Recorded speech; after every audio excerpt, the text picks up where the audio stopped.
l'enregistrement, nous avons les propos qui ont été tenus. Vous n'avez même pas commencé à travailler, vous avez commencé à juger. Le président l'a dit, nous sommes obligés d'intervenir parce que l'opinion nationale ou l'opinion internationale pense que l'équipe de Sidi Diallo ou la fédération dirigée par Sidi Diallo était composée de voleurs. Nous, on est sortis de la fédération, même quand on a eu les palabres avec le GX, on ne s'est pas attaqué personnellement à des gens. C'était argument contre argument. Vous dites, vous avez fait ça, nous disons, non, nous n'avons pas fait ça, voici ce que nous avons fait. Et c'est de ça qu'il s'agit aujourd'hui. Il ne s'agit pas ici de venir faire le procès de quelqu'un. Il s'agit de donner des réponses à des accusations qui ont été portées contre d'honnêtes personnes qui sont ici. Donc nous allons passer en revue un certain nombre de points, parce que nous avons écouté point par point tout ce qui a été dit. Nous avons les films. Nous avons le film aussi de l'Assemblée générale de la Fédération qui s'est tenue le 18 septembre dernier. Nous avons tous les films. Le premier sujet qui marie beaucoup de gens, c'est la question de l'eau. Moi, je suis là en tant que... Il me donne la parole parce que je suis président de l'équipe nationale de Côte d'Ivoire, la commission des équipes nationales, de 2018 à 2020. Cela veut dire que j'ai été le premier responsable en contact avec les joueurs et qui supervisait les séances de stage et autres. Et le professeur Dastril, que vous voyez, est le président de la commission de médecine sportive de la fédération. Mais ce sont eux qui s'occupent de la question de l'eau. Je vais lui passer la parole. Il va vous dire, si un éléphant boit 50 litres d'eau par jour, même si c'est un éléphant. Lorsque le président Jacques Anouma a été élu, j'étais vice-président de la commission médicale. Le président de la commission médicale était le médecin colonel-major Emmanuel Diakouré. Et Emmanuel Diakouré est parti en mission. Pendant une période donnée, j'ai dû assurer l'intérim et je n'étais pas membre du comité exécutif. C'est venu après, lorsque j'ai été nommé donc officiellement membre du comité exécutif et président de la commission médicale par le président Anouma. Je retrouve un mail que j'avais adressé au manager général à l'époque, c'était Eric Bonnet, et Amadou était son adjoint, et voici ce que j'avais écrit. Les besoins en eau sont les suivants. Des bouteilles d'un demi-litre, 0,5 litres, 4 par joueur par séance d'entraînement. 4. C'est 2 litres. Pour que les joueurs soient suffisamment hydratés, on leur donne une bouteille entière tous les jours qu'ils gardent en chambre. Mais on donne aussi une bouteille à tous les 104 heures pour la chambre. Lorsque la fédération a acheté l'eau, ou bien lorsqu'elle nous a été fournie, nous proposons à l'hôtel où nous sommes de mettre à disposition ces bouteilles d'eau pour ne pas avoir les acheter à l'hôtel au prix qui reviendrait à 3 fois prix en boutique. Et à ce moment-là, nous proposions 8 grandes bouteilles pour le petit déjeuner, ça c'est pour l'ensemble de la délégation, 12 au déjeuner et 12 au dîner. Si l'hôtel accepte que nous fournissions l'eau. Pour les matchs, la dotation par joueur, c'est 5 litres de 0,5, 5 bouteilles de 0,5 litres par match. Parce que cette eau-là, ils la boivent, mais ils s'en servent aussi pour se laver le visage, la tête, donc pour se rafraîchir. Donc ça fait 113 bouteilles de 0,5 litres par match. À cela, il faut ajouter les boissons énergétiques connues, différentes marques, Gatorade. C'est ça. On vous dit, on boit de l'eau là. On boit ça aussi.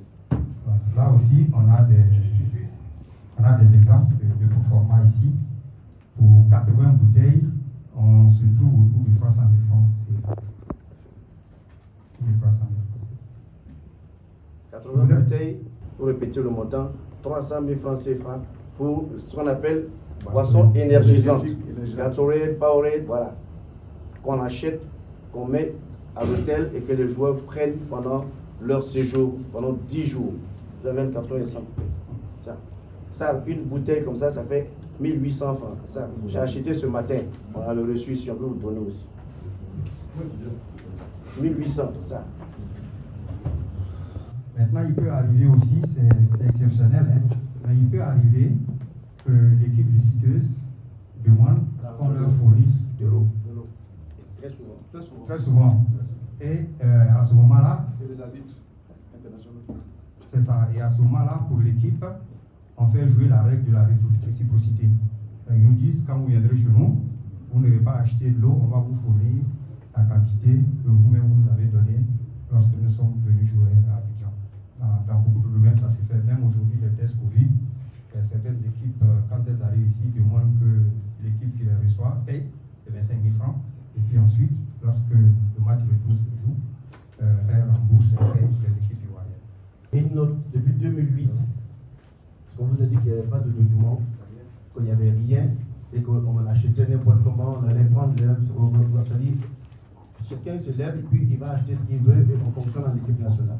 Voici une note de procédure de 2008 relativement à l'approvisionnement en médicaments et en eau pour les équipes nationales.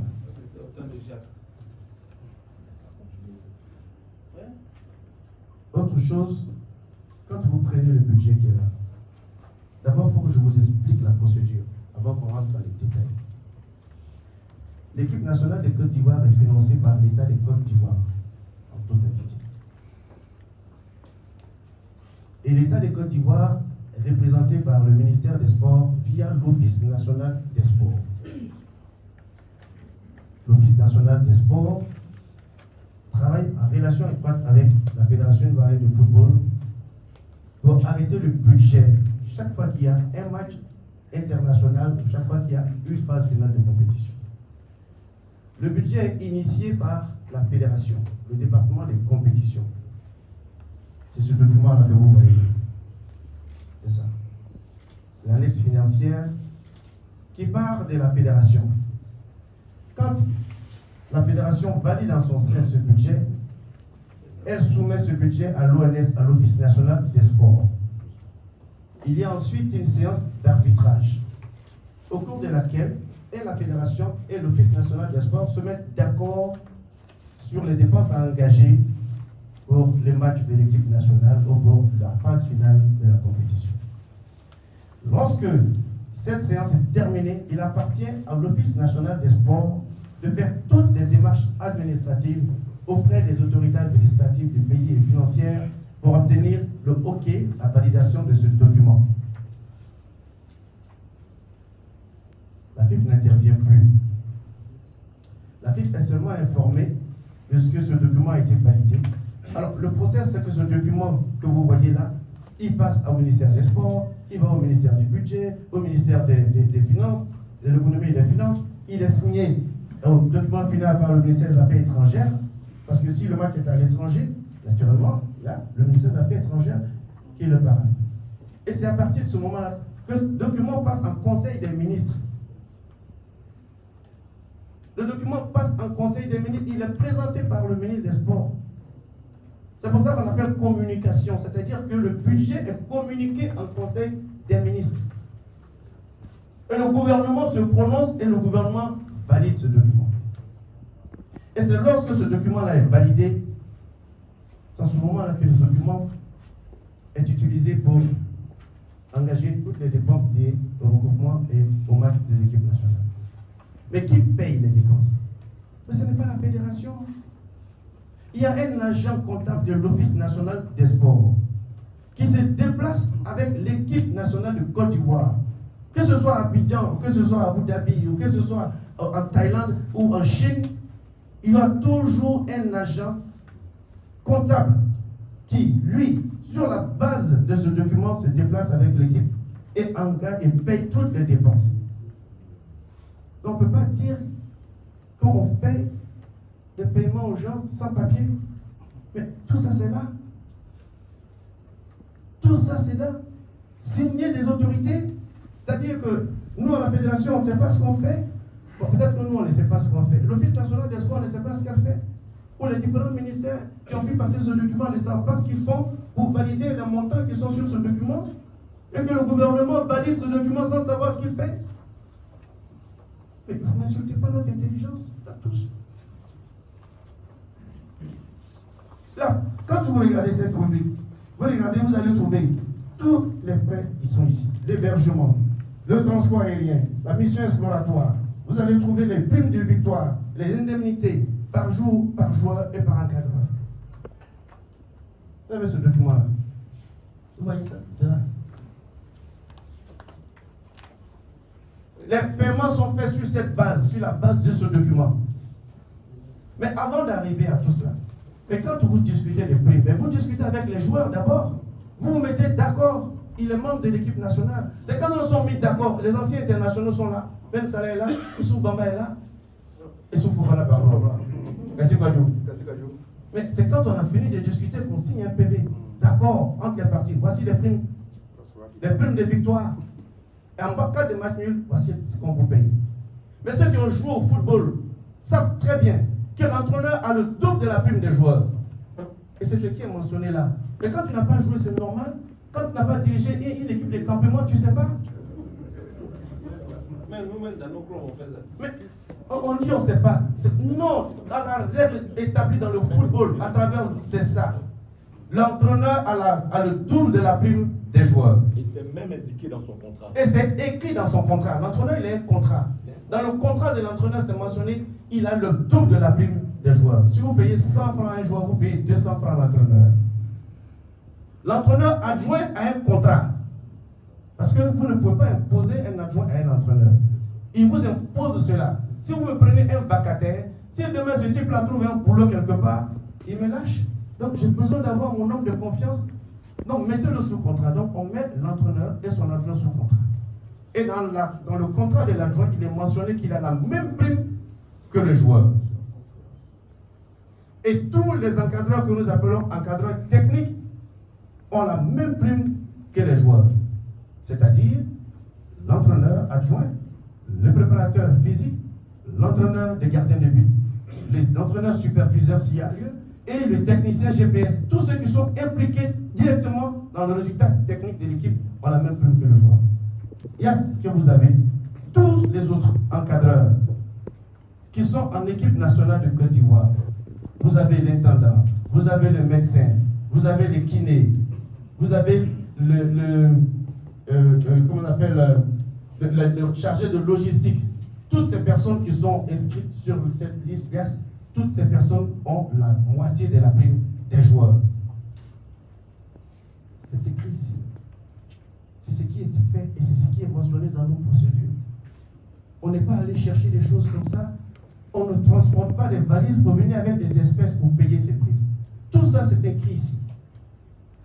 Et on dit des gens d'à côté bénéficient des primes que les joueurs n'ont pas. Vous avez entendu cette expression-là? Les gens d'à côté, c'est qui? Nous sommes ici tous membres du comité exécutif. Personne n'a une prime de victoire. Personne n'a une prime de match. La seule personne qui bénéficie d'une prime, parce qu'elle intervient au sein de l'équipe nationale, le professeur Dassiré, en qualité de médecin de la sélection. Donc tous les gens que vous voyez ici, là, personne n'a une prime de match. Personne. Dans cette équipe, vous avez entendu, j'ai lu, ou j'ai écouté dire que ceux qui accompagnent l'équipe nationale sont 2 à 3 fois plus que les joueurs. Mais c'est faux. Ne dites pas ça. C'est faux. Je dis c'est faux. Il y a 25 joueurs sur cette liste. Il y a 27 encadreurs. Ça fait 52 personnes sur une délégation. Côte d'Ivoire, Madagascar, octobre 2020. Moi, je n'y étais pas. Le président Sidi n'était pas. Il y a 27 personnes. Est-ce que 27, ça fait 2 fois 25? Est-ce que 27, ça fait 3 fois 25? Non. On dit là, l'inspection générale d'État a fait une mission, elle a dit il faut revoir la délégation. On a fait la séance de travail, on leur a dit oui. Vous voulez qu'on revoie la délégation? Mais ça dépend de ce que vous recherchez.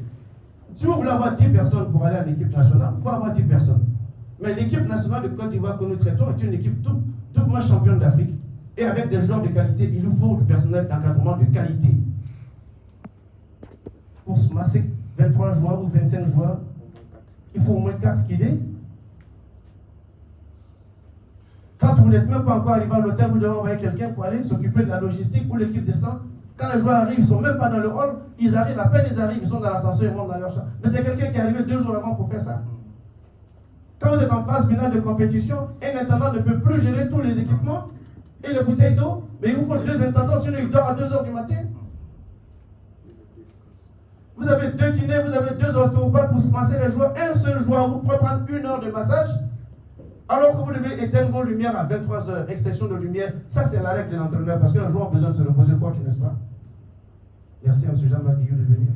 Après, vous allez avoir l'occasion de parler, parce qu'il y a des sujets qui l'intéressent aussi. Donc, arrêtons de dire, il y a trop de monde. Vous savez que nous avons fait cet exercice en 2015, quand quelqu'un voulait nous donner 300 millions pour aller à la CAN 2015. Vous étiez à la conférence de presse avec nous. On a détaillé tous les postes pour dire tout ce que chacun fait. Aujourd'hui, on est arrivé à un accord avec le ministère des Sports pour dire, bon, la délégation des joueurs, c'est 25 joueurs. Et la délégation qui accompagne, c'est 20 personnes. Ok. Si ça peut aider l'équipe nationale à aller, il n'y a aucun problème. Mais quand on allait jouer au Cameroun, il y avait beaucoup de gens dans l'avion. Hein. Les joueurs se plaignent de ça. Beaucoup de gens dans l'avion. Et vous trouvez que ça c'est normal? Et ceux qui vont travailler pour l'équipe, vous les laissez ici. Donc pour la taille de la délégation, je suis désolé. On ne gère pas une équipe nationale de Côte d'Ivoire du type de celle que nous avons comme une équipe de campement. Ce n'est pas possible. Je vous mets le défi de regarder la délégation du Maroc. Regardez la délégation de l'Algérie. Regardez la délégation. Nous, on a joué contre le Brésil en 2010 en Afrique du Sud. On était à la séance d'entraînement juste après le Brésil. Ils ont fini leur séance d'entraînement et nous, on rentrait sur le terrain. On a vu l'équipe, on a vu la délégation, on a vu le staff. Et même, il y a quelqu'un pour repasser le maillot. Arrêtez. La Côte d'Ivoire n'est pas une équipe de quartier. Mais ceux qui n'ont jamais géré le football. Mais c'est normal qu'ils disent, il y a un train de vie de l'équipe nationale, c'est pas possible qu'on puisse accorder tel train de vie de l'équipe nationale. Mais vous savez ce que coûtent les joueurs ivoiriens? Est-ce que vous connaissez la valeur marchande de nos joueurs? On va revenir à ça. Mais pour la question de l'eau, comme le professeur a dit, quand vous prenez 4 bouteilles en moyenne par joueur, par 25 personnes, ça fait 100 personnes. 100 bouteilles. Si vous prenez 10 jours, ça fait 1000 bouteilles. La bouteille Awara, ça coûte combien? 500. 500, c'est à 500. Si vous prenez le montant, là, vous êtes autour de 500 000 déjà. Vous prenez les encadreurs. Il y en a 20 par chose, vous avez 400 bouteilles, ça fait 200 000. Et vous ont parlé de quoi? Des boissons énergisantes, ça fait 300 000. N'est-ce pas? Quand vous calculez tout ça, 500, 200, 300, ça fait 1 million, non? Dans la communication qui est ici, il est marqué boissons énergisantes plus eau, 1 million. Voilà, match Côte d'Ivoire-Maroc, match Côte d'Ivoire-Madagascar, aller-retour. 10 jours. Ça peut faire 50 litres d'eau par jour, par joueur. 1 million. En ce qui concerne les primes de match, je le dis tantôt, les primes de match ne sont pas payées par nous, c'est l'agent comptable qui, sur la base de cela, vient payer dans la chambre. Chaque joueur vient prendre sa prime. On n'a même pas à la disposition des responsables de la fédération. Personne de chez nous ne touche à la prime. Il est là. Lui, il va percevoir sa prime. Il vient individuellement voir l'agent comptable et il signe une décharge. Chacun prend sa prime, il sort. Il va avec sa prime. Ça ne passe même pas par la main du comptable. Le comptable de la prime est assis pour s'assurer que c'est la bonne personne qu'on paye. Appelez les joueurs, demandez-leur. Et on ne paye pas les primes de phase finale en espèces. Il faut aussi faire comprendre aux Ivoiriens que, contrairement à ce qu'on vous explique, les primes sont virées sur les comptes des joueurs quand les matchs ont lieu à l'extérieur et quand il s'agit des phases finales de compétition. Mais quand on vient jouer à Abidjan, en accord avec les joueurs, on paye les primes en espèces. Pourquoi? Parce que les joueurs veulent avoir des CFA pour leurs parents, pour leurs amis, pour le going, donner un peu de jetons. Ça, c'est nos accords avec les joueurs. Que quand on joue à Abidjan, on paye la prime en espèces. Et c'est l'agent comptable qui paye. Mais quand on joue à l'étranger, depuis 2018-2015, on a dit aux gens, on ne peut plus transporter les espèces. Donc on va vous virer les fonds sur vos comptes et c'est ce qui se fait. Alors ce n'est pas juste de dire qu'on vient avec les espèces payer les primes. Parce qu'ils ont même dit ça aux joueurs à Radisson, ça créait un souci, vous savez très bien. Vous savez ce qui s'est passé au Radisson avec les joueurs? On leur a fait croire, oui, c'est fini maintenant. Avant, on venait avec des sacs d'argent, vous distribuez des valises d'argent, vous distribuez de l'argent ici. Il y a un joueur qui a dit, ah bon, des sacs d'argent venaient de la présidence. Il dit, ah, d'accord. Un joueur leur a dit, mais attention, donc vous voulez dire que la présidente ne sait pas ce qu'elle fait. Ah non, on n'a pas dit ça. Hein. On n'a pas dit ça. Mais les autorités ont recadré les gens. C'est factuel, hein? C'est factuel. Ce que je vous dis là, il y a eu un clash à Radisson Hotel, nous on est au courant. Vous savez, non? Pourquoi vous savez, vous ne dites pas? Complicité passive. En position du groupe. Mais c'est pas normal. Nous, on sait ce qui se passe. Mais on se tait. Parce que c'est notre pays, parce que c'est notre équipe nationale. Les conditions dans lesquelles ça s'est passé, on ne pouvait pas parler. On était en pleine qualification. On s'est dit, il vaut mieux laisser. Il y a toujours des problèmes, ça se gère dans les vestiaires. Quand vous allez à l'hôtel, que les joueurs ne veulent pas vous recevoir, nous, on est au courant. Vous connaissez que les enfants, là, on a fait combien d'années ensemble? Les jeunes, là, on se connaît. Et pourquoi? Le dialogue rompu. Donc arrêtez de dire, oui, on leur donne de l'argent, on fait ceci. Tout est mentionné dans les communications validées par budget et signées des autorités. C'est sur cette base-là qu'on paye. Parlons de l'hébergement. Il paraît que c'est parce que la normalisation est arrivée que l'hôtel maintenant c'est 40 millions. Sous notre gestion, c'était 80 millions par séjour. D'abord, il faut savoir que les tarifs changent en fonction du nombre de personnes que vous avez en sélection. Quand l'entraîneur convoque 30 joueurs, comme ça a été le cas avec la Covid, quand on reprenait, on avait besoin de beaucoup de joueurs, il y avait beaucoup d'indisponibilité. Mais vous ne payez pas le même montant quand vous avez 30 joueurs que le montant que vous payez quand vous avez 25 joueurs. Nous, on a ici, on va vous donner les contrats signés. Nous, on ne dit pas comme ça. On le fait en vous donnant les contrats signés. 4 contrats signés avec le Radisson. On n'a pas dit qu'il n'y a pas de contrat. Vous avez entendu ça aussi. Il n'y a pas de contrat.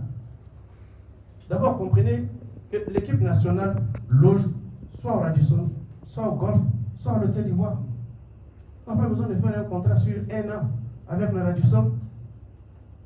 Il y a eu, sur une année, il y a 5 fenêtres FIFA.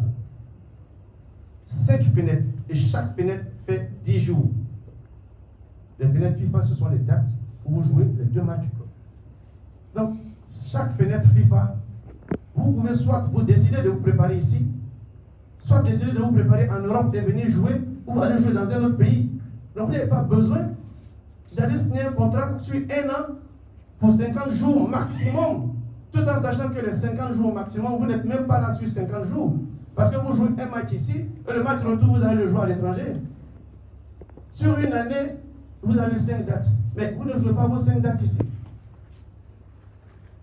Mais à chaque regroupement, vous signez un contrat avec le Radisson. Et nous avons 4 contrats signés avec le Radisson. C'est quand tu as présenté, les contrats sont là. Les gens sont malins. Hein? Le budget mentionne 80 millions. Le budget mentionne 80 millions. Mais ce qui a été effectivement payé, c'est 70 millions. Il ne parle pas de ce qui a été payé. Hein. Il parle de ce qui a été mentionné au budget, qui est une prévision. Ça veut dire quoi? Oui, pour un stage de l'équipe nationale, ils ont dépensé 80 millions. Ok. Mais en même temps, ils ont vu tous les documents. Hein.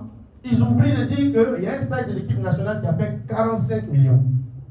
Donc on n'a pas attendu la normalisation pour faire des stages à 40 millions, 45 millions. Déjà, on faisait des stages à 45 millions en fonction du nombre de personnes, en fonction de la taille de la délégation et en fonction du nombre de jours. Et des salles que vous occupez. Quand on prend un hôtel pour un stage de l'équipe nationale, en plus des chambres des joueurs et des encadreurs, vous avez la salle de soins.